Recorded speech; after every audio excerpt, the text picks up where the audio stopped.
Hola, avui som el millor poble del món, que és Cardedeu, que per casualitats de la vida resulta que és el meu poble.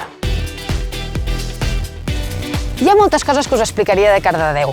Les seves cases modernistes, el cacaulat, que es va inventar aquí i ningú mai ho esmenta, no sé per què, quan és importantíssim, els borregos, que no me'l penseu, són un dolç.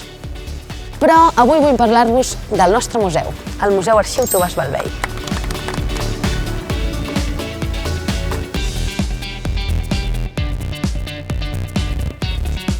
El primer que us preguntareu és qui va ser el senyor Tomàs Balvei. Doncs bé, va ser el farmacèutic del nostre poble fins al 1943, però podríem dir que tenia una doble vida perquè també era un col·leccionista compulsiu.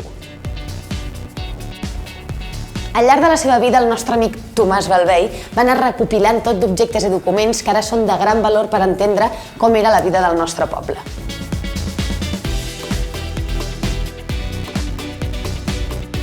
S'hi va esforçar tant que abans de morir es va voler assegurar que tota la seva col·lecció es guardaria i mireu què va escriure. Si després de la meva mort no conserveu l'arxiu museu, des del cel o de l'infern, segons allà on me trobi, us desitjaré un malviure. Què? És fortíssim. És com una espècie de maledicció de Tancamón versió Cardedeu. I clar, per no tantes les hores va decidir fer un museu i es va instal·lar a la casa d'estiueig dels Daurella. Però no només hi ha la seva col·lecció.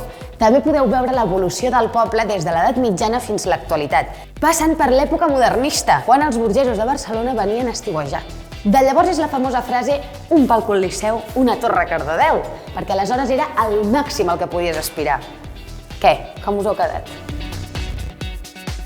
Però la joia de la corona d'aquest museu és la farmàcia Balvei. Penseu que tot està exactament igual que fa 200 anys. És fortíssim. El contingut d'aquests potets segueix sent el mateix. És la cosa més forta del món i jo no és perquè sigui de Cardedeu, però m'encanta aquest museu. I m'ha sortit un rodolí tot.